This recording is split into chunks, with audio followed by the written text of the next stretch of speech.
A very warm welcome to all of you.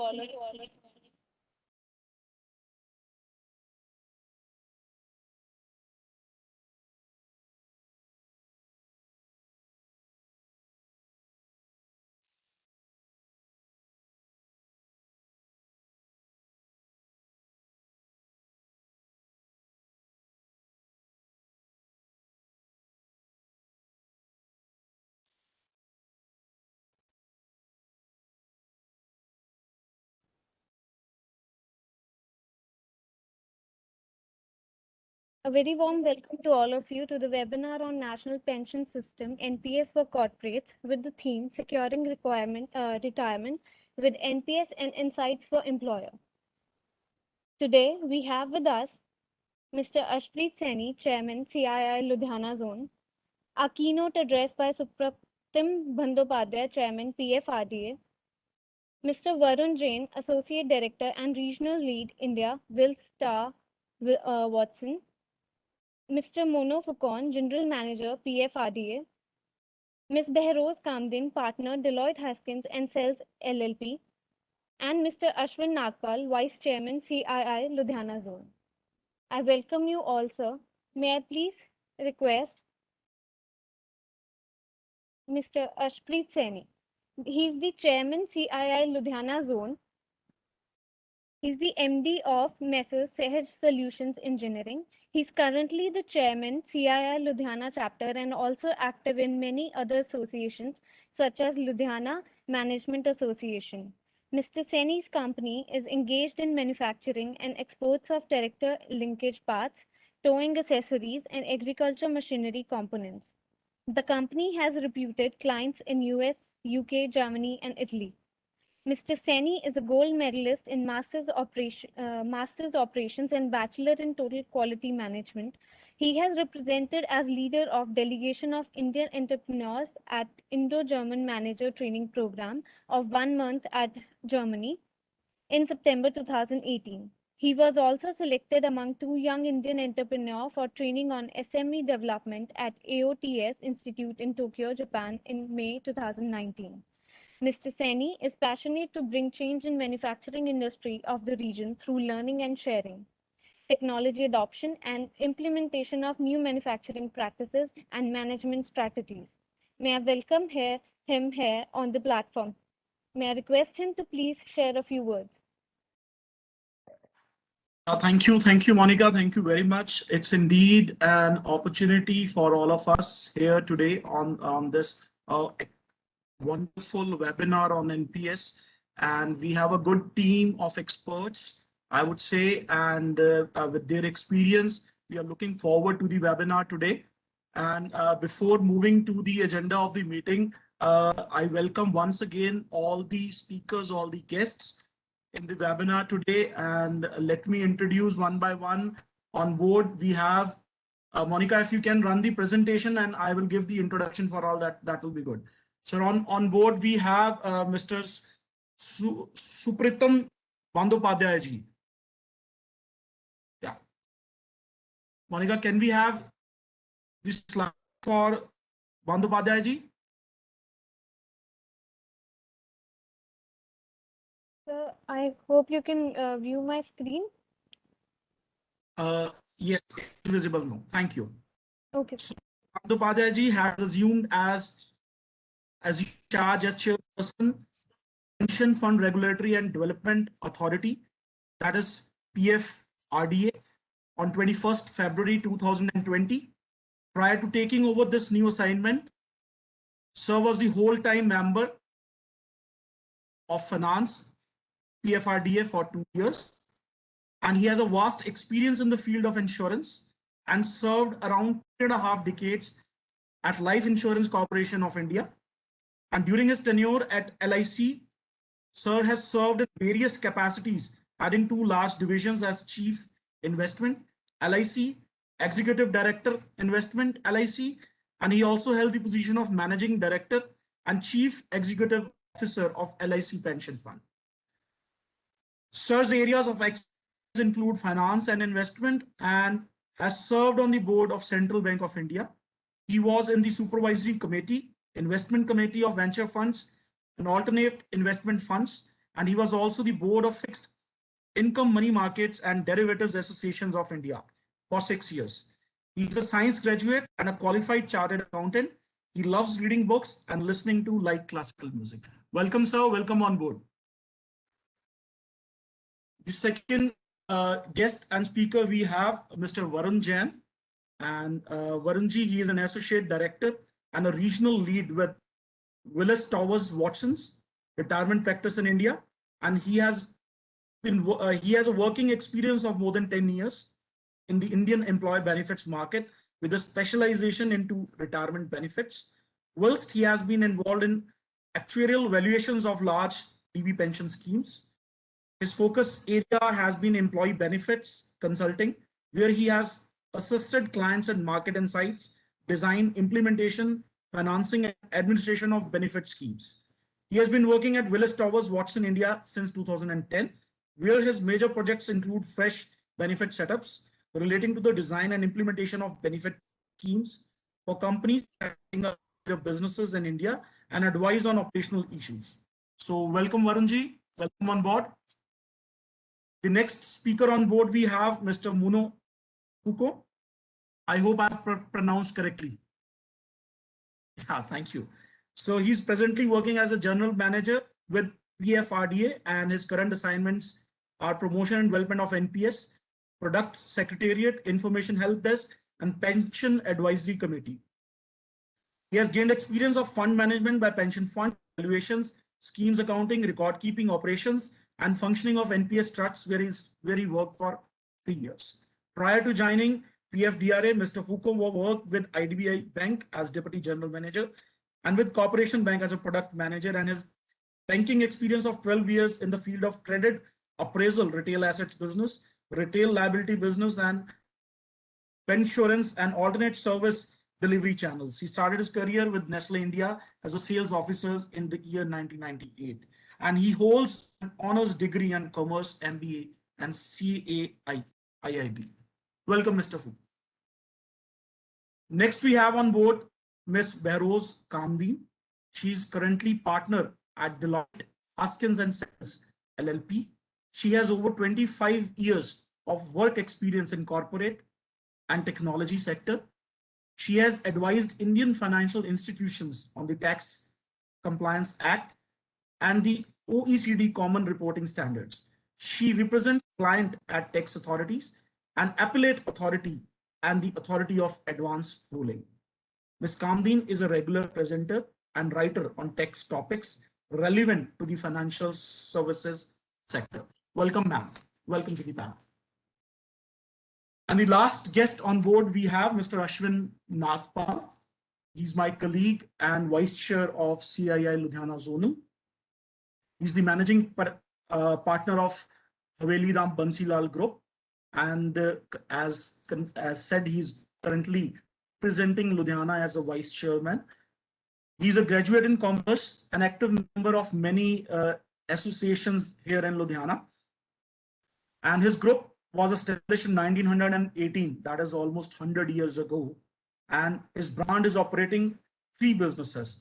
Group verticals, established paints, powder coatings, PT chemicals, plating chemicals trading business, high technology paint application and coating business, manufacturing specialized paints, thinners, powder coatings, chemicals, and sanitizers. And now recently, he has launched new business that is healthcare products into sanitizers, gels, liquid hand wash, and etc. So coming back, we have a very wonderful and expert panel today on this topic. So coming back to the agenda of the meeting, it is again my privilege on behalf of CII. I once again welcome each one of you, and we really are proud to have Mr. Supritam Bandyopadhyay, Chairman PFRDA with us. Thank you, sir, for sparing your time and joining with CII membership from Ludhiana, Punjab. So ladies and gentlemen, to have a smooth, financially safe retirement, people invest in various things, starting from mutual funds, stocks, real estates to NPS, EPF, many. These are some of the most common retirement instruments. Having said that, National Pension System is considered one of the best investment tools for retirement planning in India. While all instruments have their own merits and demerits, NPS investment is largely focused on the retirement of investors. The main purpose of NPS is for the investors to get a pension during their retirement years along with the tax benefits every financial year. So it is a totally voluntary contribution scheme, and one can open NPS account on one's own. This pension scheme offers investors choose from three options of investment: equity, corporate debt, and government bonds. NPS investors have higher exposure to equities, which can fetch higher returns. On the other hand, with the National Pension Scheme, subscribers enjoy full tax exemption up to a limit of 1.5 lakh under the Section 80C, and subscribers also get tax exemption up to 50,000 under Section 80 CCT. Investors can also claim deduction under Section up to 10% of the basic salary plus DNS allowance on the employer's contribution made towards the employee's NPS account. Choosing an investment tool for retirement can be confusing. However, not investing in the right instrument could mean losing out of potential returns on investment. Hence, it is better to understand these investment instruments properly to make an informed decision. Even though NPS is considered as an ideal option for retirement, its low popularity is due to the lower commission on the sale of the product. However, when compared to other assets in the retirement category, NPS almost stands out with some lucrative features. With these words, let me invite Shri Bandyopadhyay ji to take this meeting forward. Welcome, sir. Thank you.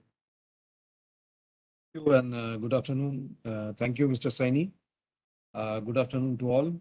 And along with Mr. Saini, I want to thank your team, Mr. Nagpal, and whoever is associated with this program today. Because with CII, we are associated with almost last 1 year, and we have been doing this kind of webinars time and again. And I believe to a great extent, it is helping us in creating popularity and awareness, not only about NPS, because in these sessions, not only we talk about NPS, we'll be talking about retirement benefits as such. Mr. Varun Jain, when he talks from Willis Tower Watson, he's a consultant on retirement benefit, very senior consultant. He'll be talking about their experience when they talk to the employers, what are the requirements of the employers, what are the requirements of the employees and all that. And obviously we have Ms. Naruz Kamdeen. Madam is a senior tax expert. So she will be talking about tax. So it's a very comprehensive kind of a program. And thereafter, Mr. Mono Fukon will be giving you an in-depth presentation on what NPS is and what it puts on the table for the customer to see. So whenever we talk about retirement benefits per se, we start with the demographics situation in the country. If you look at the demographics, people say that we are having a lot of demographic dividend in the sense that a lot of our younger people, they are in the working population and they really contribute to the growth in the economy. That is true. But at the same time, with population rising, another situation is also closely coming to our notice is that population is aging also. So far as the population is concerned, one statistic says that the way Indian population is growing and the Chinese population is coming down, by 2027, another 6 years, we are going to even cross Chinese population. And we are going to be the most populous country in the world. Secondly, the country is aging also. Today, almost little over 10%, close to 11% of the population is beyond the age group of 60 years. But as we are going forward, more and more people will be in that particular age group. By 2050, the expectation is that almost 20% of the population will be above 60 years of age. So aging brings in its own challenge, in the sense that there has to be a support system beyond your working life. Whether you are working in a organization, a salaried person, or maybe a self-employed person having their own business or not, everybody has a working life. And beyond that, you need that support. So that's why it's very, very essential today that we have a support system through retirement benefit schemes. Two things also we have to take into consideration is that our mortality experience is far better than what we had maybe 15, 20 years back. People are living definitely longer.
Uh, Due to some network glitch, we are fixing it. So I request all the participants to stay with us. And also, if there are any questions, I would request to put in the Q&A chat box.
Sorry, there was a technical glitch. I believe now you are able to hear me. Are you able to hear me? Yes, sir. Sorry. So as I was telling that the pension market here, retirement benefit market, if you call it by a wider name, it is very fragmented and sort of 30 lakh crore of assets that all of us taken together we manage. Out of that, our share is about 6 lakh crore in PFRDA. But there are different kind of retirement benefits, and I am not telling that the NPS is the best solution, but it is definitely one of the more compelling solutions. That much I can tell you. A detailed presentation will be there on NPS, so I am not going into the detailed part of it, but two, three aspect of it I just want to point out. This is very flexible kind of a plan. So according to your need, your liking, your risk appetite, you can choose your plan. If you want to take more risk, younger generation, if they are ready to take more risk, yes, you can put as much as 75% in equity. If you don't want to take risk and you want to play absolutely safe, go to the government security, you put 100% in government security. That is absolutely your choice. And not only that, once you have made a choice, you are not bound by that forever. You can change it at least twice a year, at the most twice a year, and that is free of cost. We are thinking of even increasing the frequency. So all these benefits are there. Then it is very, very cost efficient. Today, as I said, you can have 75% equity. If you go to a mutual fund, that kind of a fund will be treated as a pure equity fund, where the cost will be the fund management charge itself, or the total expense ratio will be 1.5 to 2.5%. Whereas my fund managers, our fund managers are charging maximum 9 basis point, 9 paise. There you are paying 1.5 rupee for every 100 rupee you invest. Here, our fund managers will be charging us 9 paise for every 100 rupee you put here. So if the cost is low, obviously the entire benefit goes back to the customer. Returns are fairly competitive. That Mr. Monofukon in his presentation, he will be talking about that, and he will give you an idea of what kind of returns we have given. So all taken together, as I said, it's a very good instrument. People can have a look at it. In 2004, we started our journey with only government subscribers in review, because at that time, government moved over from old defined benefit scheme to defined contribution schemes, and they thought of NPS as one solution, where the employer and employee both will contribute, the amount will grow, and with that amount, the person will get a pension at the end of the working life at the point of retirement. Thereafter, it was open to corporates, it was open to retail customers, self-employed people, everybody. Corporates started joining way back from 2009 onwards in a big way. And today we have almost 8,500 corporates registered with us. So if you look at the number of corporates registered, it looks very, very impressive. But if you look at the number of people who have really joined out of these corporates, it's not that great. Not even 12 lakh, 11 lakh, 60, 70,000 people only have joined. So now, since we are talking to CII, a industry body, and we have a lot many industries associated with you, you can pass on this message. And I believe the corporate leaders, the HR team of the different corporates, they have a very big role to play in encouraging people for not only for NPS, for retirement and retirement savings. Because what happens, we suddenly think about retirement maybe at late 40s or early 50s. I remember one of such sessions, either it was with CII or FICI, I don't remember. At the end of the session, there was a question answer, like we also are going to have today. There, one gentleman asked that I am just 50, I am going to retire at 60, I have 10 years at my disposal. I have accumulated 10 lakh in my retirement fund, and I need 40,000 rupees as pension when I reach 60 years of age. So what kind of further corpus I require? Looking at the annuity rates, which is just about 6%, the highest annuity rate with return of the purchase price. So we calculated and we found that he needs 80 lakh of rupees. If the annuity rates, God forbid, remain same, because annuity rates are going down. So even if is at 6%, then also he will need 80 lakh of rupees. Now he is left with only 10 lakh. So in 10 years, that gentleman has to accumulate another 70 lakh, which at this rate or the kind of contribution that he is willing to make seems almost impossible. So if we start thinking late, obviously it will be very, very difficult. So it's always better to start early. Join in a small way and thereafter you increase your contribution. What is the right kind of contribution? I think it's very difficult to say, but maybe a certain percentage of your last income can be your target. If your last income is about, say, 1,20,000 rupees, and if you are thinking of 60, say, percent of that will suffice after you retire, so maybe 60,000 you have to plan for. And if you are planning for 60,000, looking at the annuity rates, and there are many ifs and buts, I know, but that's why I'm telling that everybody has to start early. Maybe start with small contributions, and NPS is the best place for that, because here the contributions are also flexible. Today, if you are putting 1 lakh, does not mean you have to put 1 lakh every year. You can put 50,000, you can put 10,000, even with a 1,000 rupee contribution a year, you can keep your account running. So we have taken care of the needs of the people who are going to come here, who are going to join, and who are going to continue here in all possible ways. So I believe we'll hear from everybody, and thereafter we'll get a comprehensive view as to what retirement benefit savings are, why is it required, and when a person should start. But again, before ending, I want to thank CII for hosting us today and giving us this platform so that this kind of awareness goes around and more people become encouraged to join retirement benefit planning. Thank you, Mr. Saini. Thank you, your team, entire team, and thank you, my co-speakers. Thank you all.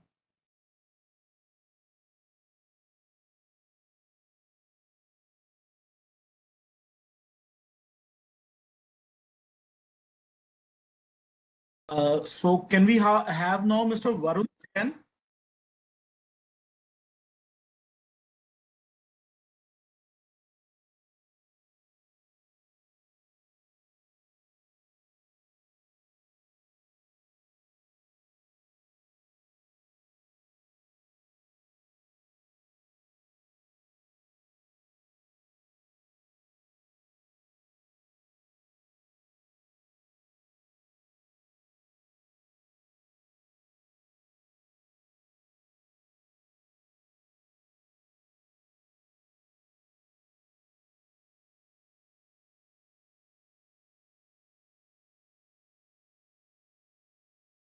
Varun, you are mute, I believe. Varun, you're mute.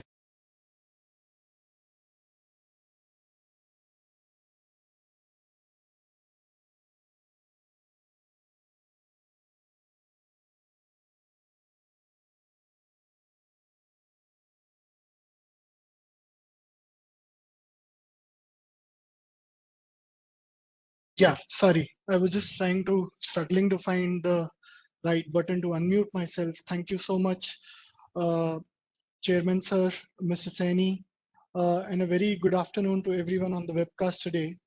As always, it is a great pleasure and a privilege to be speaking at one of these events and to share the virtual panel with such distinguished individuals. I thank the CIA and the PFRDA to continue to provide us these opportunities. Right. So today I'll be speaking about uh, the two retirement, I'll be speaking about the retirement benefits planning, and my approach to this would be to present you with some results from the two surveys WTW has carried out over the last 15 months or so. Whilst the surveys don't specifically focus on the COVID-19 situation we are in, we should remember that quite a few of the interim relief measures have already been taken up or exhausted, and therefore individuals should consider the right level of savings for a sustainable retirement, if anything, with even more rigor than before. The first survey pertains to how the corporate sector employees are feeling about the retirement benefit savings. The survey itself was carried out in 2019, where we interviewed several thousand individuals across several countries about a wide variety of topics related to their current financial situation. This included a substantial section on retirement benefits, and I will share some key highlights with you which are relevant to India. The second survey that you can see on your screen was conducted around middle of 2020, and the respondents include 160 plus private sector companies across various sectors such as pharma, FMCG, manufacturing, IT, telecom, etc. We believe that these two surveys, when considered together, present two sides of the same coin, where we can see how employees perceive the retirement benefits and how the employer, who in a lot of cases the sponsor or a facilitator of such benefits, is viewing the same instruments. So let's dive right in. Before I get into the Indian context, I thought it would be good to bring out some key themes which have emerged on a global level from the employee-based survey. First, we find that there has been a definite erosion of the retirement provision, and the easiest example being a switch from a service-based final salary type defined benefit plan to a simple defined contribution plan. With this weakening of the provision and large-scale prevalence of the defined contribution plans, individuals need to understand the risk that have been inherently being transferred to them. Whilst the regulators are doing their bit, for example, by having some default investment strategies which help employees reduce risk over the time, a good example is the life cycle fund under the NPS. We feel employers need to play a wider role in educating employees further. And finally, individuals approaching retirement ages are servicing larger levels of debt, with a smaller proportion having housing wealth. This means that their financial commitments may not permit them to retire in the traditional sense of word, and they're having to continue to find opportunities to work either with their current employers or elsewhere. Now, based on the respondents based in India, we find that 30% feel they're not heading in the right direction in relation to their financial position. This would include various aspects such as access to emergency funds, long-term savings to meet life goals, retirement savings, debt management, etc. 30% also feel that they're not heading in the right direction, specifically in relation to their retirement savings. Nearly 60% feel that they're not saving enough for the retirement, which links in our broader finding that individuals are struggling to be able to retire at ages in previous generations. However, the good news in all of this is that more than half of the individuals have also increased their allocation to the retirement savings in the last 2 years. Now, it's a different issue as to what may be considered enough or appropriate, but an increase is definitely a step in the right direction.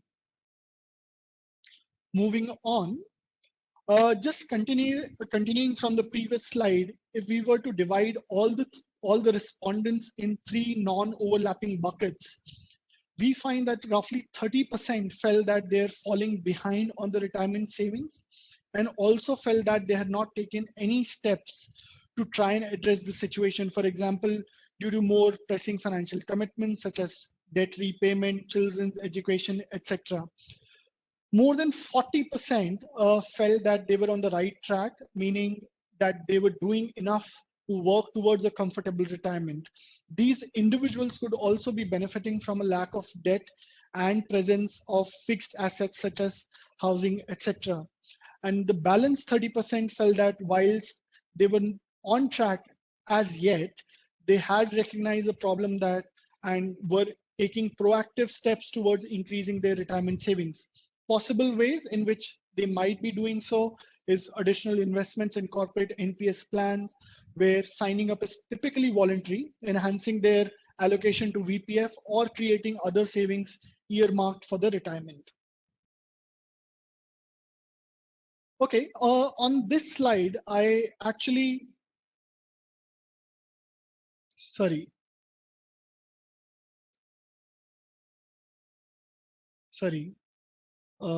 just a second. Okay, on this slide, I will actually put some numbers on the screen in an attempt to try and quantify what might be an appropriate rate of savings for an individual. I'll rely on an old concept of net replacement ratio in order to express. So, sorry, I was just saying, yeah.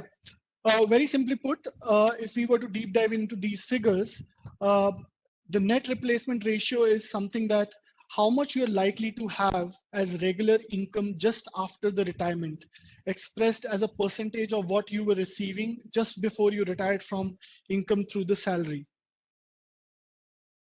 For example, if someone retired at a salary of INR 1 lakh and received a regular pension of rupees 50,000, the net replacement ratio is 50%. Going by some examples we have from other countries, a typical net replacement ratio of roughly 50 to 70% can be considered a reasonable starting point. Going by, yes, a reasonable starting point. And this should be adjusted for taxes, but I have ignored that to keep the calculation simple. The example considers someone who starts working at 23 years with basic salary of 25,000 per month. The other key assumptions are in the bottom of the half of the screen. Now, what are the findings? We found that if the individual only had the statutory benefits such as PF and gratuity and used all the proceeds to convert a flat annuity income, they would be able to achieve an NRR of 34%. Adding access to a superannuation fund increases this to 46%. And also adding NPS increases this to a further of 63%. While these can be deemed to be reasonable outcomes, we need to remember the following aspects. That this individual started early in the example at the age of 23. Even for the voluntary plans, typically most individuals prefer cash early in their careers. And the longer we delay the investments, the more difficult it becomes to catch up. The assumption here is that basic salary is 50% of the gross, which effectively means that individual is saving roughly 25% of the gross to achieve a net replacement ratio of 63%. In reality, the market median is only 35% of the gross salary to be classified as basic. The outcome is by no means guaranteed, and individual still bears the risk related to the poor investment returns, higher annuity rates, inflation in period post-retirement, as income will not receive any increases in the payment. I hope that it gives us a small peek into the financial requirements to be able to achieve the retirement outcomes and can be deemed to be reasonable. But what is clear is that simply providing minimum statutory benefits will not clearly be enough. Now, let's look at this from a point of view of the employer side and have a look what they have been thinking about the retirement benefits offerings at their companies. This was a short pulse survey and conducted in July, August 2020, when the pandemic had well and truly arrived. So moving on.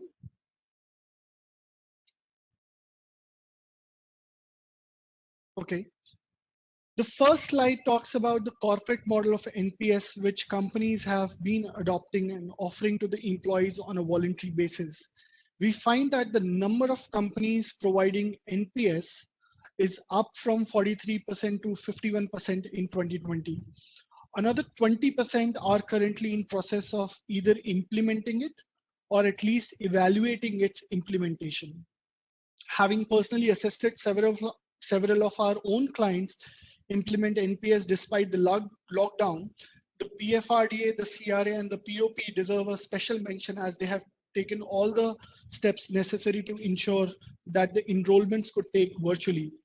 Given that a lot of individuals were at home, we saw larger than usual interest levels in the awareness sessions. And I believe that also has translated into better take-up rate and something we will continue to monitor closely. Moving to the next slide. I'm just giving some time because I guess there is some lag on the slides. So we'll just get 2 seconds till the next slide loads up, and then I can start. Okay, on this slide, till the survey was conducted, the average corporate NPS take-up rate reported was around 11%. This is very similar to the rates we have in 2019. We feel that some of the recent budgetary announcements may have gotten into employees to rethink their retirement savings plan. Example, the new tax regime, the overall limit of INR 7.5 lakhs on all employer contributions to the retirals, and taxation on the interest earned on the employee's PF over 2.5 lakhs. As Sir mentioned, Chairman Sir mentioned, we need to ensure that all individuals for whom NPS is a voluntary program can understand the value proposition and make an informed choice, which probably is not happening at a level we would ideally want. Additionally, we find that employers are offering flexibility in relation to choosing a particular contribution level, with roughly half of them letting employees choose their own amount up to a tax ceiling. Another trend that seems to be emerging is that employers are open to assist their employees with the POP charges at the enrollment as well. I'll move to the next slide now.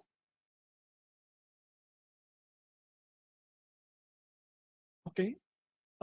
This slide shows the interest that has been shown by the companies to enable the portability from legacy superannuation funds over to the NPS. While 8% have enabled it, what we see is that another 34% are either doing it now or they are considering this in the near future.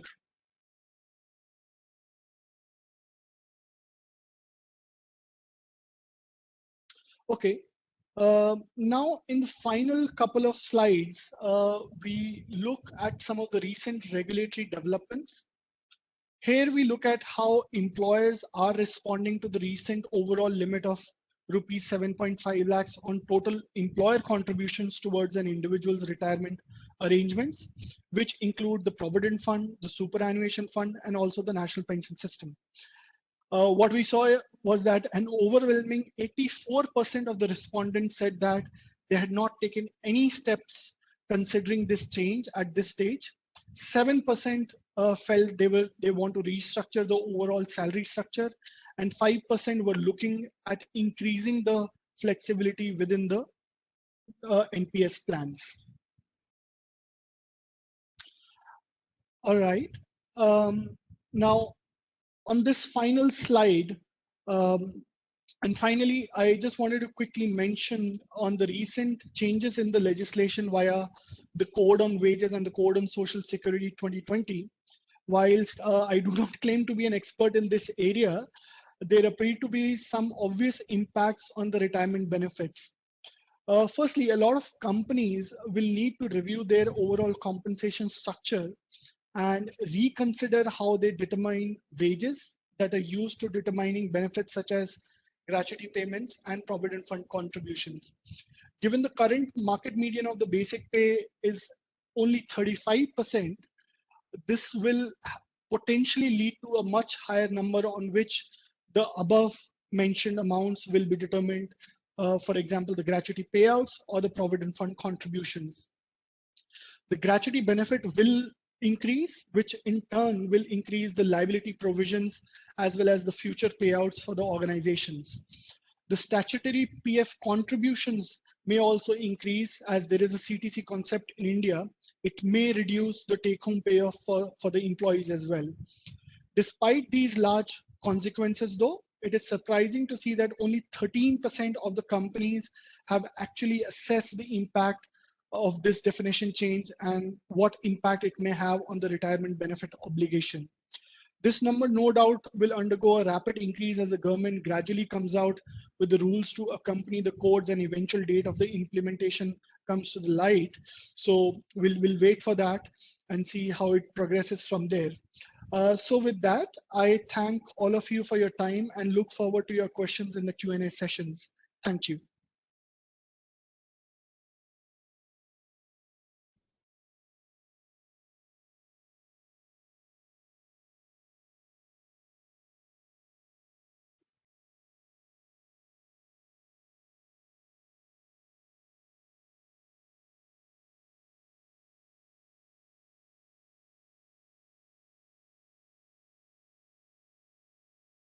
Thank you, Mr. Jain, for the valuable insights. May I please request Mr. Fukon to share their presentation and put some light on the other benefits of NPS?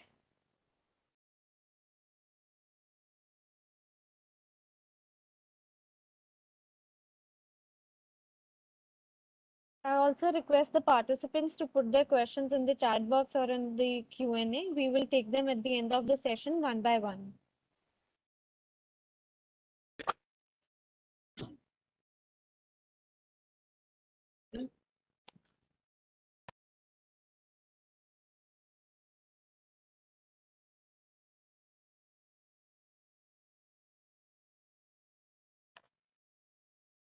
Thank you.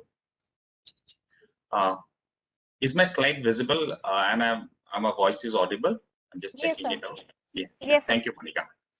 Yeah, I'll just highlight and present on the features and benefits of NPS, wherein I'll just go through rush in the product features, basically how.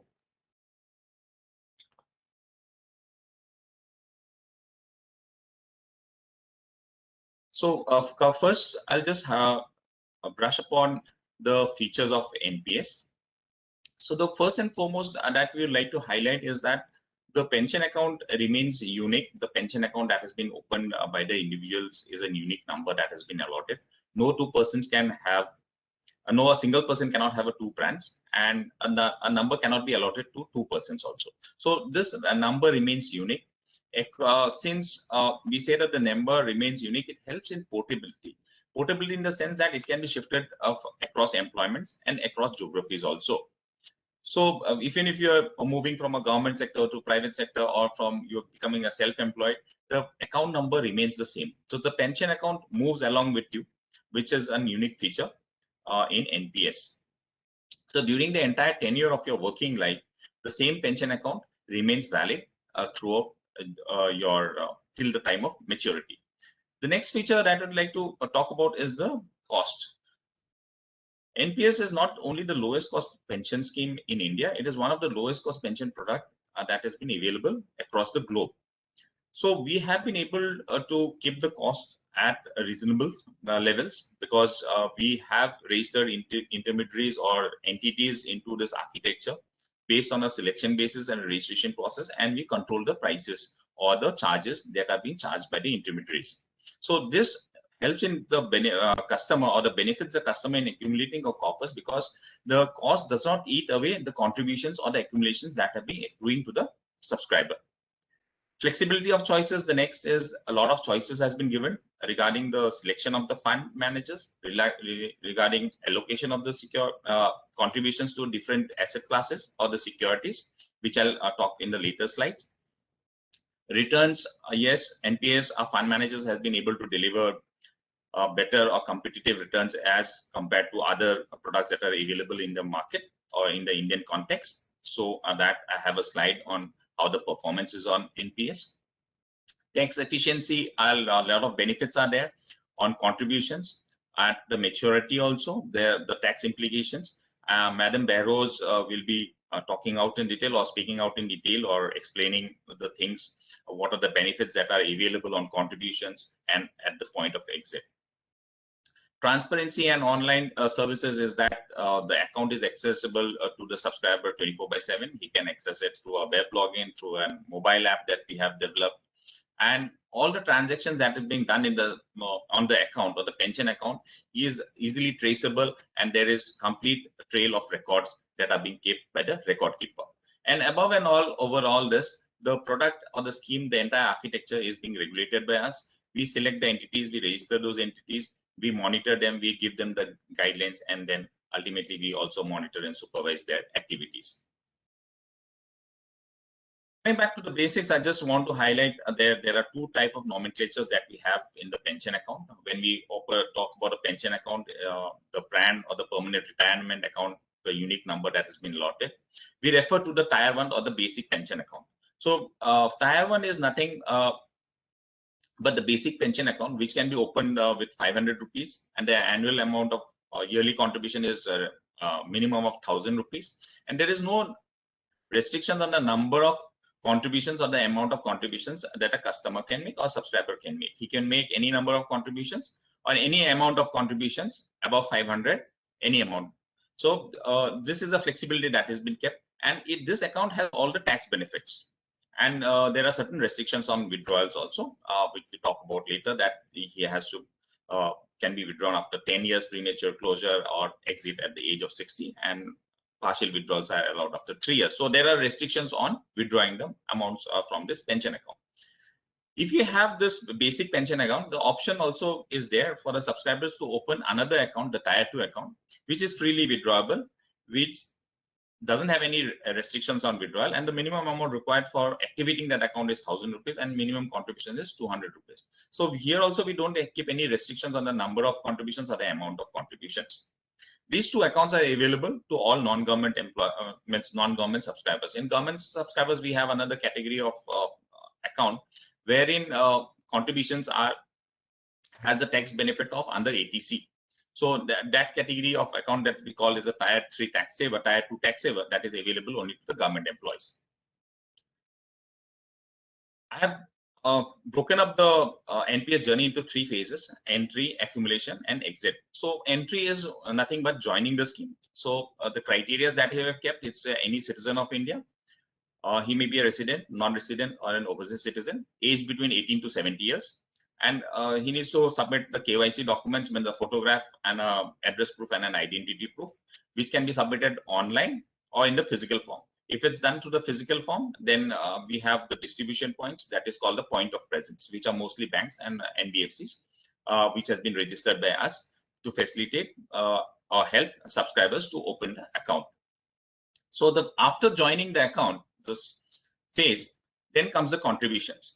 So the contributions can be made by the subscriber alone, or he can tag the account with an employer. When he tags an account with an employer, he has multiple choices after that. He can contribute alone, or the employer can contribute alone. The subscriber need not contribute, or both of them can contribute.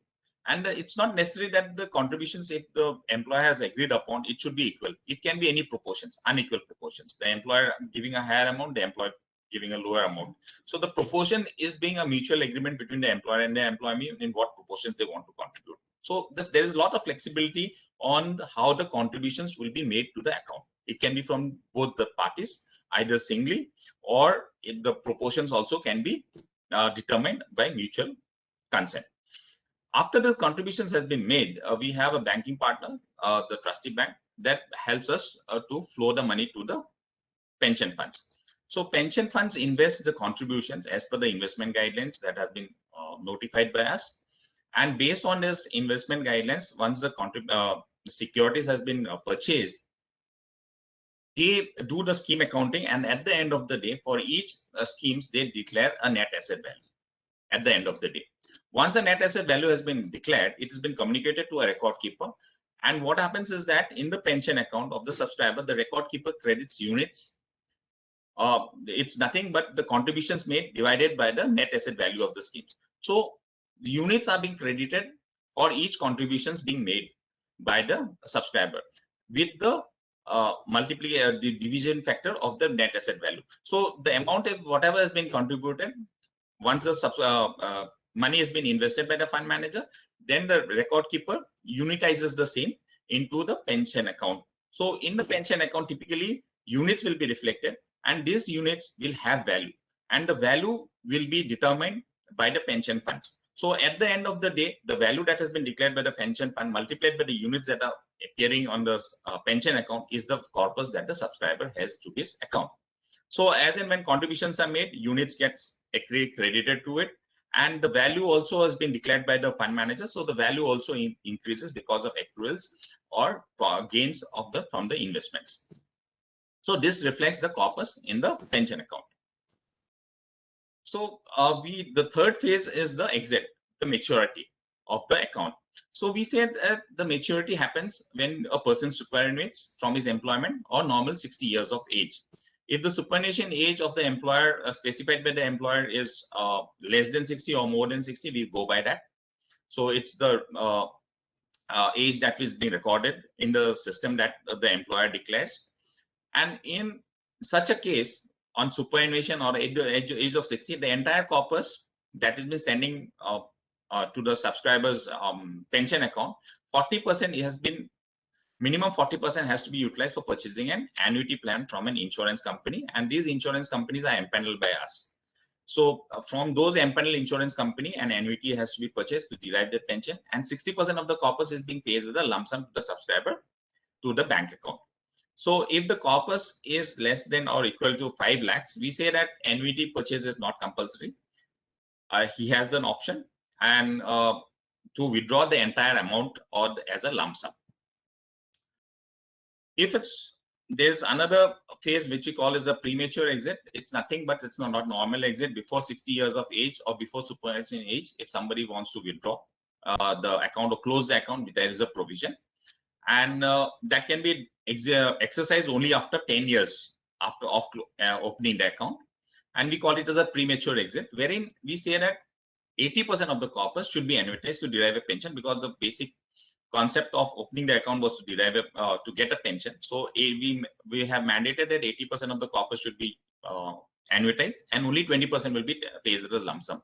And if the corpus is less than or equal to 2.5 lakhs, the entire corpus is paid, can be withdrawn in the form of cash or as a lump sum. And in case of unfortunate death during the tenure of the account, of the unfortunate death of the subscriber, the corpus that is outstanding in the account is being paid to the nominee, and the nominee can withdraw the amount in cash, or he or she has also the option to purchase an annuity. As I've told you, we have empaneled 14 life insurance companies, which provides annuity for our subscribers. And the benefit of that, there are certain benefits also, like we are when the money moves from NPS to the annuity service provider, it's exempt from GST also. So we empanel 14 of them. They offer different annuity products, but the range of annuity rates are around 5 to 6%. So it depends. The pension would be dependent on the plan that has been chosen and the annuity provider. So all of those insurance companies have similar type of plans, but the rates of annuity rates differs. So this is the choice, one of the choices that the subscriber has to make at the point of exit. Next choice comes about when I talk about flexibility and choices. The first choice is regarding the record keeper. Which record keeper do you want to select, or the subscriber wants to select? So we have registered 3 of them. The latest one being CAMS, which is yet to be operationalized. It's getting operationalized shortly, but as a functioning ones, the NSDL and K FinTech are right now functioning. So the service standards remains the same. There are like slightly cost differentiation into it, and the subscriber has to make a choice, or the POP that he has chosen may be tied up with 1 or 2 of them, or we have not made them mandate. So the choice lies also with the subscriber to go with which POP he has selected. So the choices will be available accordingly. After this choice has been made, the next choice is the fund managers. We have 7 fund managers, and only 1 fund manager has to be chosen. And this fund manager can be changed if once in a year. So the choice the subscriber makes initially or wants to change it subsequently can be done. So the restrictions that we have kept is that the changing of the fund manager is restricted once in a year. So this is the next choice that has to be made.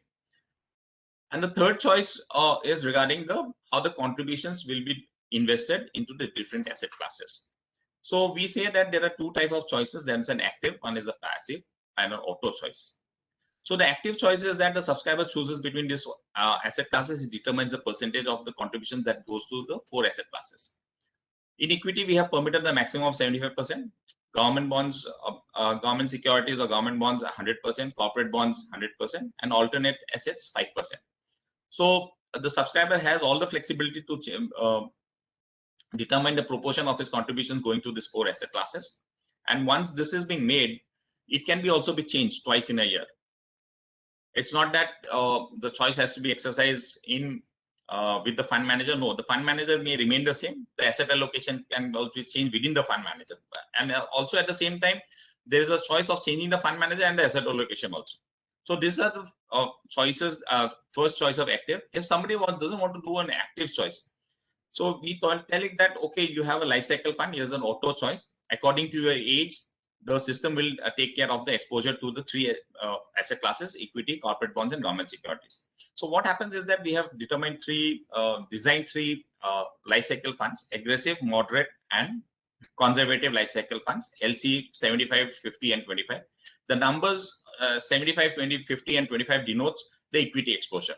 So when we talk about an aggressive LC 75, it means that the equity exposure is restricted maximum to 75%, and 25 says that depicts the equity exposure is 25%, and it's a conservative one. It's basically the risk appetite of the subscriber. So in this 3 life cycle funds, what happens is that till the age of 35, the asset allocation remains constant, like the one that I've shown. 75 equity, 10% corporate bonds, and 15% government securities in an aggressive fund. Likewise for the others also. So till the age of 35, the proportion remains constant as being shown in the chart. And after 35 years, once you reach the 36th year, on your 36th birthday of the subscriber, what happens is that the proportion of equity goes on diminishing till the age of 50. And the debt portion, corporate bonds and government securities, goes on increasing. In an aggressive fund, it reduces at 4%. In a moderate life cycle LC50, it reduces by 2%, and in a conservative one, it reduces by 1%. So what happens is that by the age of 50, the aggressive fund equity exposure comes down to 20%. The moderate equity exposure comes down to 15%, and in the conservative one, the equity exposure comes down to 5%, and debt becomes 95%. So this choice, active, auto, can, as I said, that the asset allocation can be changed twice in a year. This also can be changed between active and auto, between the life cycle funds. So this flexibility is also there to change the asset allocation of the contributions being made. As I've told you that NPS fund managers have been able to deliver attractive returns and most comparable to the other financial products that are available. So we have a track record of 13 years in the government securities, which is a composite scheme: 15% equity exposure, 30% government, or 30% corporate bonds, and around 45%, 48% government securities. So here the combined return is over the last 30 years, CAGR we have depicted. It's almost 10%, 9.97.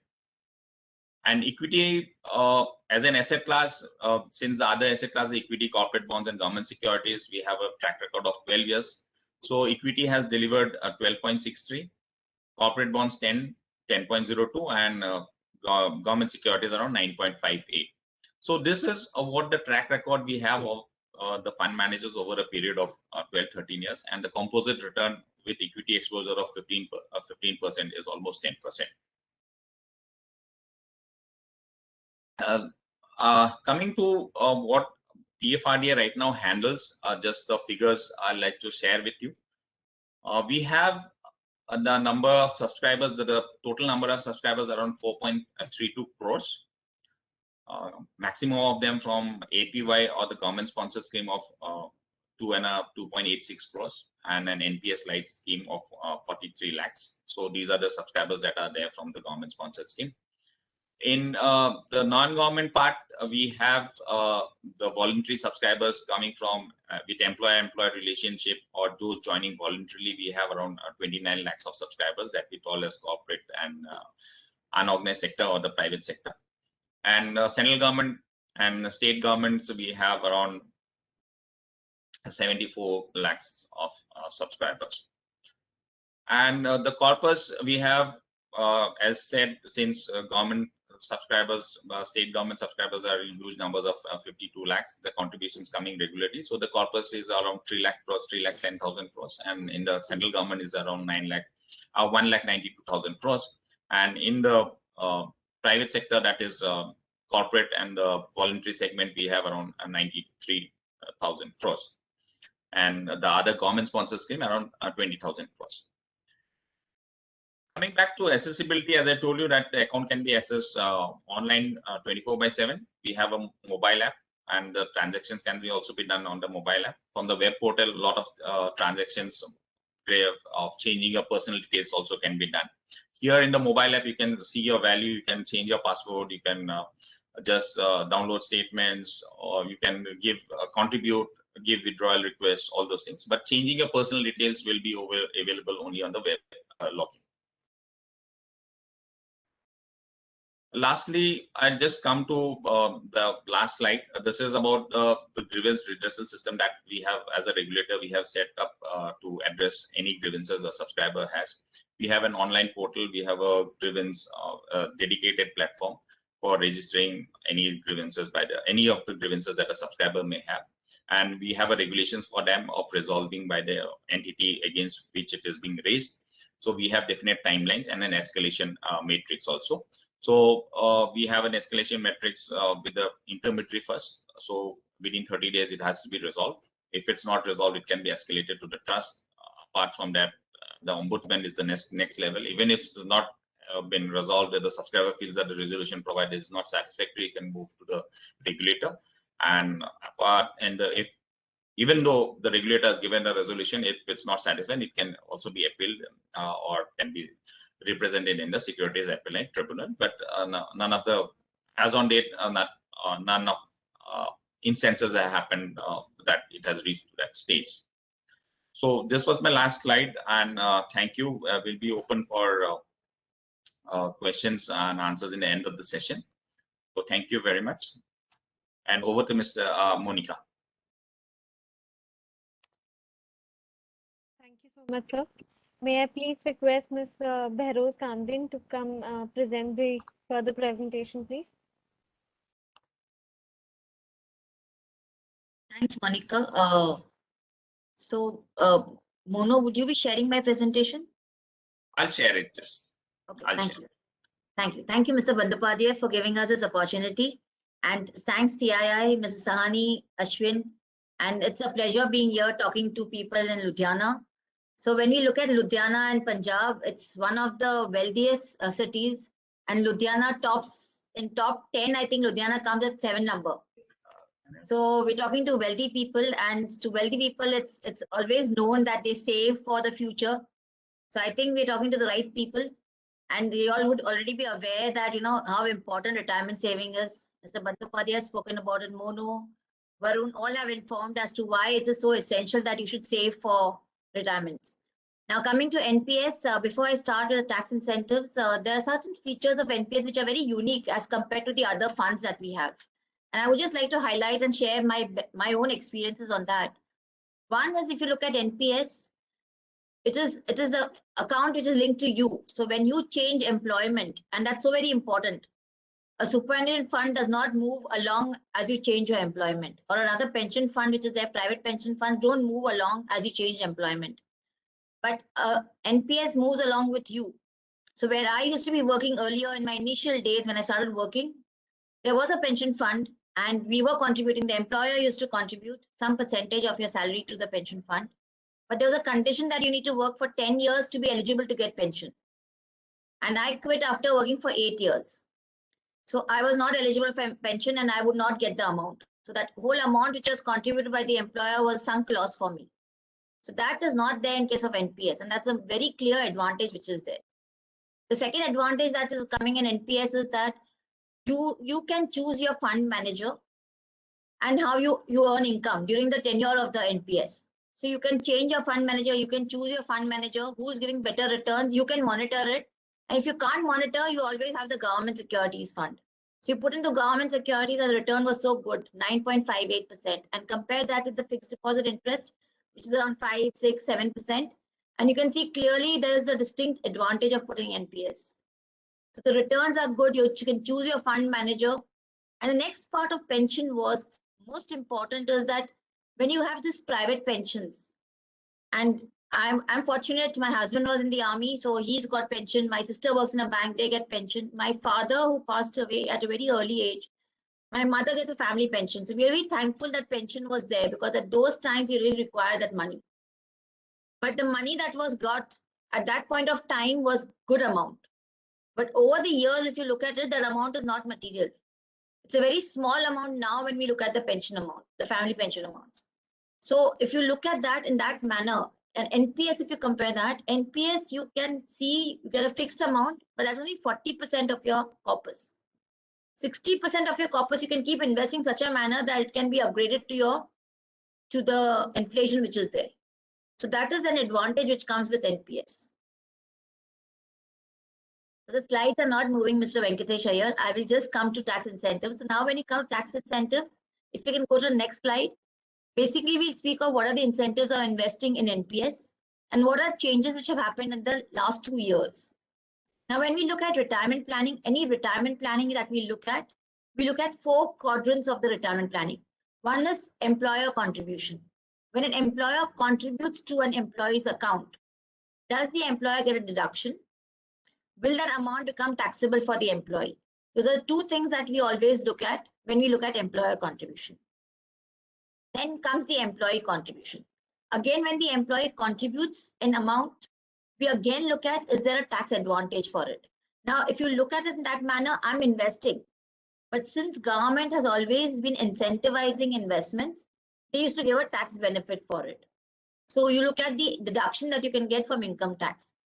Annual accretion during the term of the plan, the product.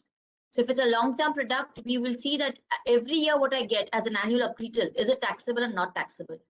And then last, on withdrawal, what happens? Will I get an exempt amount when I withdraw, or will it become taxable? So all these 4 things, we will look at it from perspective of NPS. Move on to the next slide, please. This is a little cluttered slide, but we try to put everything in one slide. And it says that when an individual contributes, so if I'm not an employee, I can also contribute to NPS. Any individual who is not an employee also can have an NPS account. So when an individual contributes to NPS, they will get deduction up to 20% of the gross income. And if it's an employee who contributes, his own contribution up to 10% of the salary plus dearness allowance, he can get as a deduction under 80CCD. But this entire deduction will come within the limit of 1,50,000.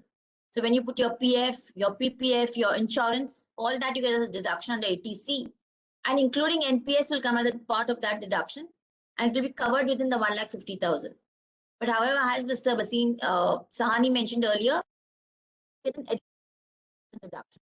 It's exclusive only for NPS. Employee or individual contribution, 50,000 rupees he gets as a deduction. So if you're in the highest bracket, you get around 34% of this amount you get as a tax benefit immediately in the first year itself. And only the balance amount is what is actually contributed. So whenever you look at your returns, you should look at net of tax returns. And that's what we always do. When we look at return computations, we look at net of tax return computations. Now, the government earlier used to incentivize savings and they used to provide a tax deduction for it. Now we have a scheme which says that either you go under normal rate of tax or you go by a lower rate of tax under section 115 BAC, in which case you don't get any deductions. You don't get 80C, you don't get 80CCT. So even if you contribute a PF or PPF, you don't get benefits. This lower rate of tax, when we worked out, generally is more beneficial to people in the lower income group or those people who don't have money to save. Otherwise, what we have seen is if it's a higher income group, you would generally be investing and saving tax. Now, contribution made by the employer. Employer's contribution is fully taxable. Employer will get a deduction for it when they compute their income, but the amount what is contributed is fully taxable for the employee. but you will get a deduction under 80CCD to the extent of 10% of the salary in case of normal employees, and central government employees 14% of the salary. So in one way, if you look at it, it comes as part of my income, but then I get a deduction. And this deduction does not go away even if I opt for a lower rate of tax. So I will still get a deduction for the employer's contribution.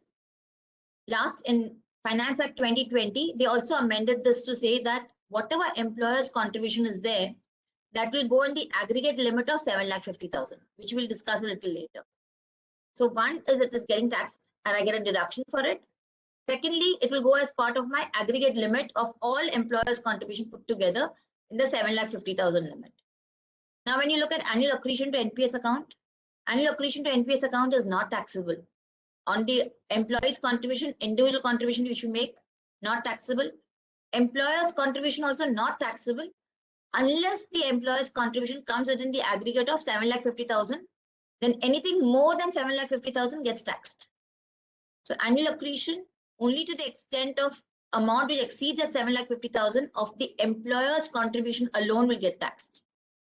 Withdrawal from the fund during any financial year, previous year, when you withdraw at maturity or at closure of the account, if you take the annuity, the mandatory 40% what is taken as annuity is not taxable. 60% again is exempt. So if you look at it, 100% of the amount what you receive on maturity is tax-free. And you compare that with the other investments that you have.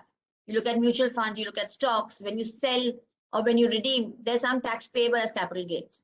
In case of NPS, because it's long term, it is a retirement planning, you save for 30 years. So at the end of 30 years, when you take an annuity policy, it is not. But the annuities that you receive after taking that policy is fully taxable. So whenever you get the annuity, monthly annuities, those are fully taxable. Now, partial withdrawal during the year, during the period of the fund. 25% of the total amount which is paid as an employee. So employee's contribution which is made, up to 25% of the employee's contribution, whatever is withdrawn, is exempt. Anything above that amount, if you withdraw, then that is taxable. This is only allowed in case of employee. The word uses employee. It doesn't speak of individuals. So self-employed people, people like us who have NPS accounts, and if we were to withdraw and it's not an employee account, then the full amount gets taxed. This is what the wordings are. Maybe the intent is not that. Intent is 25% of your own contribution should be allowed because it's a return of my contribution. But the way the section has been worded today is uses the word employee, and that could be an issue. Now, contribution tier 2 accounts. Like we mentioned, tier 1 account is my normal pension account, which is there. Tier 2 account is like a normal mutual fund account that we have. Now, tier 2 account generally does not have any tax benefits. Mono mentioned there are no tax benefits attached to a tier 2 account, except for one which they have given to central government employees. So central government employees, if they contribute to tier 2 account and they hold that amount for 3-year period, then up to within the limit of 1,50,000, they will get deduction under 80C. So it's a deduction which is allowed along with your PF, your PPF insurance. This also will be allowed to you, but there are certain conditions which are attached to it. And that's allowed only to central. Now, thanks, Mono. This is the change which happened, and they've been complicating now the retirement contributions. And there's a good reason. The intent is very noble. I think it is very noble to say why they're making all these changes, because they really find that the high net worth individuals or the higher slab income individuals are taking a lot of benefit. And therefore, they have tried to amend it. But in the way they've amended it, it's becoming more and more complicated. So what it says is that earlier we had this section, employer's contribution to PF was not taxable, except if it exceeds 12% as per the chapter 4, the schedule 4 of the Income Tax Act. Schedule 4 said when it was taxable, more than 12% of the salary, it was to be taxable. Otherwise, the employer's contribution PF was never taxable. Employer's contribution to NPS was anyway taxable, and you got a deduction for it. Employer's contribution to superannuation fund up to 1,50,000 rupees was not taxable. Anything in excess of that was taxable. So these are 3 things which are there prior to Finance Act 2020. With the Finance Act 2020, what they've done is that they've said aggregate all these 3 together. If it exceeds 7,50,000, then the excess amount is taxable as a perquisite. So recognized provident fund, superannuation fund, NPS account, all the employer's contribution to aggregate it, And you see if it exceeds 7,50,000 in a year, then it becomes, anything excess will become a perquisite. And then they added 7A to say that any accretal or any interest income or dividend income or any income on this excess amount will also become a perquisite. And they said that they'll prescribe rules to how this thing has to be worked out. So now they have prescribed the rules. More to the next slide. They have prescribed rule 3BA to say how you should compute the perquisite value of the annual accretion. And they've given a formula which is a straight formula. And it's very simple. If you look at the calculations, it can be done. It is a simple formula. But the only thing is that they have complicated this working by looking at certain figures which are there. And when I, as an employer, is going to withhold tax on a salary, I don't even know today when I'm withholding tax what my closing figure is going to be at the end of the year. But I have to look at that figure at the end of the year and then find out what is my effective rate of interest or rate of return. So therefore, it becomes a little estimated. If you look at this figure, it's when I'm withholding tax, it's an estimated figure. Because for the very current year, I don't know what my rate of return is going to be. I have to take an estimated amount and then deduct tax. And hopefully by the end of the year, it comes to that same figure or there could be some differences. So they say that the taxable perquisite, it's a formula, TP is equal to PC. PC is the amount which is contributed during the year, which exceeds the 7,50,000. So that excess amount is PC and divide by 2 because it's averaged. I contribute monthly, so take an average of it. So divide by 2 into R. And this R is the rate of return, which is very important because this is an estimated figure today. Today, I don't know what my rate is going to be on 31st March 2022. Then I take plus PCI. PC1 is basically all the contributions which are taxable in the earlier years. Current previous year is a year which is the year under consideration, which is April 21 to 22. And preceding previous years are years prior to the current previous year. So anything which was taxable in the earlier years will be PC1 plus whatever was my taxable perquisite, the annual accretion thereon, into the rate. And this is what it is. So we've also given a formula for it. If you go to the next slide, it's basically just giving formulas to how the working has to be done. It's a prescribed formula, easy to do it, but only issue which comes is on calculations. We need certain estimates to be done when I'm withholding tax now. So when I'm taking the perquisite value today, I need certain estimates to be done. I think we can take questions, and if you have any questions on this formulas or how it is to be worked out, we can look at it in the question answers, but the rule has been prescribed, how the calculations have to be done, and this has to be taken into account when you're working your perquisite and when you're withholding tax during the year itself. Thank you. Over to you, Monica. Thank you so much, ma'am. We have few questions in the chat box. Now I declare open the question answer session round. So I request all the participants who have not asked their questions to put in the chat box. So the first question which we have is from Mr.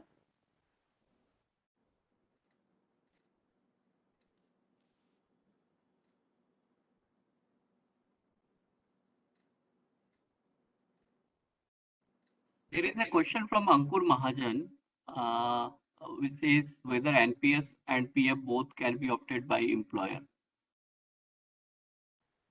Yes, and PF. Yeah, PF, NPS and PF.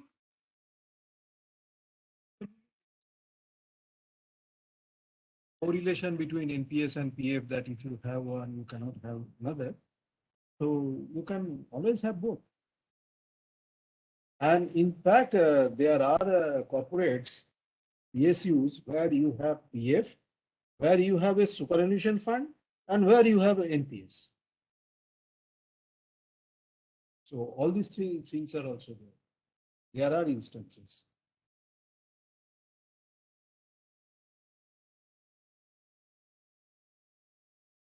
So the next question is from Mr. Anhad Singh. He says he is 35-year-old and earns around 40,000 per month. How much contribution should be made to make my retirement better? There is option of various term plans and other return subjected policies. How NPS is better than those? Term plan, these are basically insurance plan, and that actually covers the risk of death, but it does not give you a retirement solution. Retirement solutions are like plans like your PPF maybe, or a normal PF account, or it is a superannuation fund or NPS. These are the retirement benefit solutions which accumulate fund now to give you at a later date, where you can withdraw that amount and buy any regular income generating instrument like an annuity. So, but term plans are not really substitute for pension. Yes, term plan definitely has another angle, is that it covers the risk. And for younger generation, always it is better to have a term plan. And along with that, you have any retirement benefit solution. But what you are earning now, Mr. Singh, is 40,000 rupees. And so you have to project, as we said, that suppose you are going to retire at 60, the kind of growth that you envisage in your organization, the kind of promotion opportunities, or the kind of salary rise that you see. So with that, you can project at what salary you are going to retire. That is the first stage. And all these are projections only. As you go along, you will find that the projection, maybe you have to undertake some changes in that projection. So there is no one single answer. And once you reach that figure, okay, at the time of my retirement, maybe I'll be drawing 2 lakhs worth of salary. So then you have to ensure at least maybe that you need to have at least 50 to 60%, as Varun also said in his during his presentation. This is called the replacement rate. Say about 1 lakh to say maybe 1,20,000 of pension that you will be getting. So for getting that pension, annuity rates also keep on fluctuating. So there are many varying factors, but my suggestion will be whatever waste you can save for now, keep on saving, and as and when your salary goes up, you get some increment, some additional money, you put it aside through this kind of retirement benefit schemes. And for that, NPS is ideal because NPS has a compulsory account, tier 1, as Mr. Fukan has said. Along with that, there is another side-by-side tier 2 account, which is totally withdrawable. So what it will do, it will give you a lot of liquidity, a lot of flexibility. So if you wish, at a later point of time, that tier 2 account can be converted to a pension account also. And if you wish that, no, I need the entire money in tier 2 back, you can at any point of time, even during your working years, you can withdraw that money. So it will keep both the channels open. So that will be my suggestion. But one single this thing that you need 1 lakh rupee or 2 lakh rupee or whatever it is, it's very difficult to say at this point of time.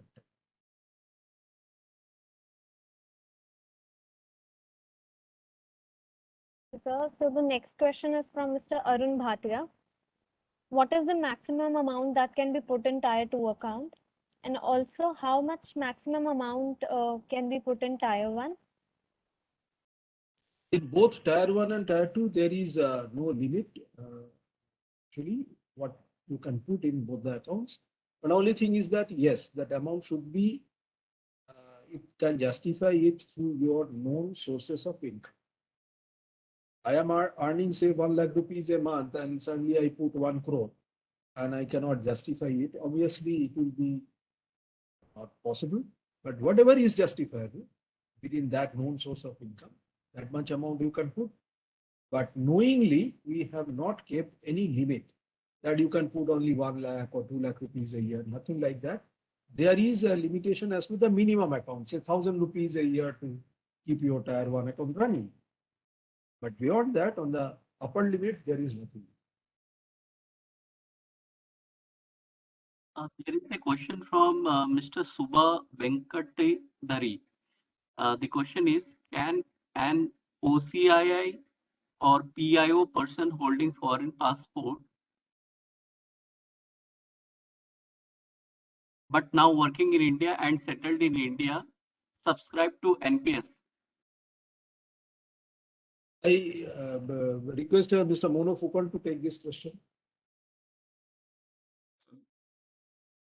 Basically, we have allowed, when we talk about any citizen of India, we say it's a resident, non-resident, and an overseas citizen. So overseas citizens are allowed to open an account.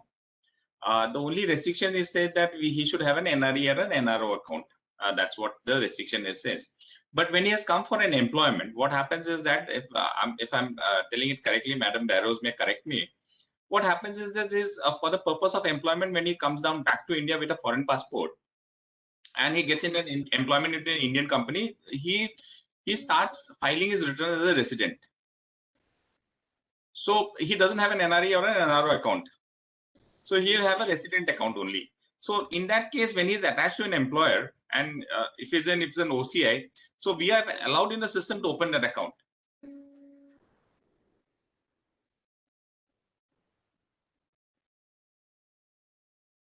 Madam Barrows can add something to that. So Mono had actually mentioned correctly. See, the residence criteria which is there under FEMA is different from income tax. So under FEMA, basically, when a person comes to take employment in India, he becomes a resident in India. So he will not be considered as an OCI or PIO or a passport holder, foreign passport holder. What he's looked at is resident. Now, whether a resident can open his account over here because he doesn't have an Indian passport. So there's some he can open an NPS account. There's no doubt because OCI and PIOs can open an NPS account. So there's no doubt on opening an NPS account. But can it be an employer-employee NPS account is what the question was. Now, if the regulator has clarified that it can be an employer-employee NPS account, then that should be fine. So I think the regulator can clarify that and put it across that they can open it. It should be fine. Opening a normal NPS account is always allowable. That is allowed in the under the Act itself. There's circulars to it. So there's no doubt on opening a normal NPS account for a OCI or a PIO. The only question which comes up is, can you open an employer-employee account or not? And that also, I think they have allowed it. So as a regulator, once they have allowed it, it should be permissible. Thank you. Thank you, ma'am. So there is a question from Mr. Ketan Pandya. His question is there any table available on amount of pension that one can get on deposit of specific fund for a specific period? Some illustrative table or something like that. We have a pension calculator. That pension calculator says that if you put this kind of money for so many years, it will give you some idea as to what kind of pension you can get. Of course, there will be assumption about the annuity rates and all that, and the rate at which your money will grow. But apart from that, just to give an idea as to if you deposit some kind of money for some period of time, what kind of pension you will get, it is difficult to say because it is a market-driven operation. And if you look at the market realities, then market is very, very volatile. What Mr. Fukon has given the rate of returns and all that, that is the track record. And as every other market instruments or schemes, mutual fund schemes say, we also give that disclaimer that you cannot project the track record into the future. It may not be the right thing. But yes, there is a pension calculator in the site. There, if you go, put your age, put the number of years for which you want to invest and the kind of investment that you want to make, and it will assume a certain rate of interest and rate of return, and it will give you some idea about the pension. Okay, so there is one query from Mr. Venkatesh Iyer. So his question is, how unique is NPS and beneficial since the investment amount of individual or employer is put again in the shares and equity? The uniqueness of the NPS already we have talked about in the presentation. It was given unique in the sense that it gives you unique account which can be transported across different employers, across different geographical locations within the country. That is one, and it remains unique. Secondly is the low cost. Cost-wise, I believe in India, absolutely there is no financial product which has a lower cost than us. And obviously with that, the kind of safety and the kind of return that we are giving, because anybody who is planning for retirement, definitely we'll take all these things into consideration, the safety, the return, the accessibility. We have partial withdrawal also. So in between also, if somebody is in need of money for certain reasons, they can withdraw the money from tier 1 account. And as I said, tier 2, if somebody wish to open, tier 2 is fully accessible, 100% accessible at any point of time. So these are the unique part. The second part of the question, Devjyoti, I could not answer. The employer-employee scheme and the equity part of it. If you can repeat it, I'll be able to answer. So the second part is basically how it is beneficial to the individual or employer. And since the NPS investment is put in equities and shares, so is there any risk factor and all? He wants to understand. Yes, yes. Any investment for that matter, even your savings bank account is not safe. Nothing is safe. No investment is safe if you look at it. So that way, it is not safe definitely. But yes, between the three classes of assets that we have talked about, certain classes have higher risk associated with it. But with higher risk comes the chances of getting a higher return. So absolutely, it is the choice of the employee and they can decide. So we have kept both the sides open. Suppose if it is an employer-employee scheme, the employer can discuss with the employees and decide on a fixed kind of pattern of investment. But if the employer wants that, no, I do not want to take that risk on my shoulder, they can give it to the employees that, okay, for your own investment, you decide where you want to invest and in what combination. So that also they can do. So far as the benefits for employer and employees, for employee, the obvious benefit will be a tax benefit, the kind of returns that he or she is getting. And obviously the last and not the least, the pension corporate that that person is building. Because if it is deducted from your salary, lot of things, if you get it deducted from your salary like EPF, what happens? You get used to that deduction. So when the net salary comes to you, you don't feel the pinch that, oh, 5,000 rupees have gone out of my salary. Because over the time, you get adjusted to that. Similarly, if it is an employer-driven scheme and it gets adjusted from your salary, deducted from your salary, you don't feel the pinch, and over the years, it becomes the normal thing. That is one. And tax benefit for both employer and employees.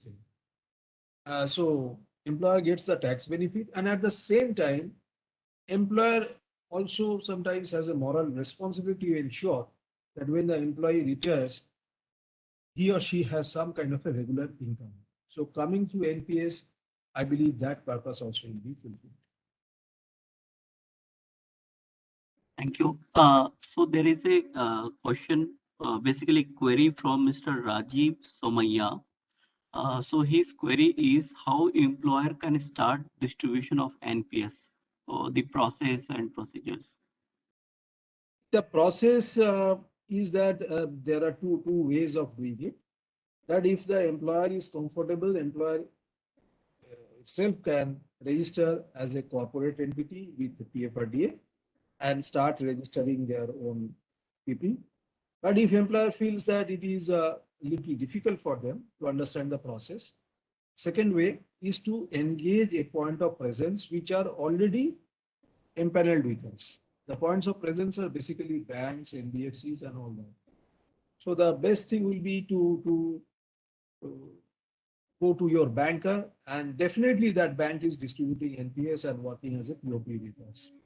So to start a relationship with them, they will come and they will ensure that all the employees are onboarded, their data comes to us, and thereafter the deduction starts and starts flowing into our system. So both the ways are open. Only if the corporate takes the responsibility, obviously the POP charges and POP fees they can save. And if they come through the POP, obviously that is to be paid. but it is always doing it on your own and doing it through another agency. If you find comfortable doing through an agency, you can pay that extra cost, and the cost is also very, very limited. You can do it. And if you need further assistance, always you can talk to us. Mr. Fupan is there. His team of 3-4 officials are there. So we can send you our listing contact numbers. I believe it is already there with CII. They can pass it on to you. And always we are ready to help you out in starting the process with your employees. Thank you, Chairman. We'll end with this question and answer session. Now I hand over to Mr. Ashwin Nagpal for his final concluding remarks. Thank you. A very good afternoon, ladies and gentlemen. I've been listening a quite insightful and inclusive session on NPS. Really good to know about it. I had a few points before concluding. To start with, it was my privilege to be part of the webinar on NPS for corporates and be among such distinguished dignity in the session. Rightfully pointed out by distinguished guest, NPS is an excellent option for substantial corpus creation for one's retirement plan, phase plan. NPS offers various benefits such as flexibility, dual benefit of low cost, power of compounding, tax benefits, safety, regulated and monitored, etc. NPS is also simple to open and operate. As a subscriber, one can open an account with any one point of presence or through ENPS and get a permanent retirement account number PRAN. Before I conclude, I would like to convey my sincere thanks to Mr. Supratim Badopadhyay, Chairman PFRDA, for sparing his valuable time, and also thank to distinguished guest Ms. Brose Kamdin, Mr. Varun Jain, Mr. Mono Pro Kun, and Mr. Ashpreet Seni, and as well as the participants who joined us today. Thank you. And here I propose for concluding the session. Thank you, gentlemen and ladies. Yeah. Thank you, Mr. Nagpal. Thank you. Thank you so much. Take care. Take care. Thank you. Thank you. Take care.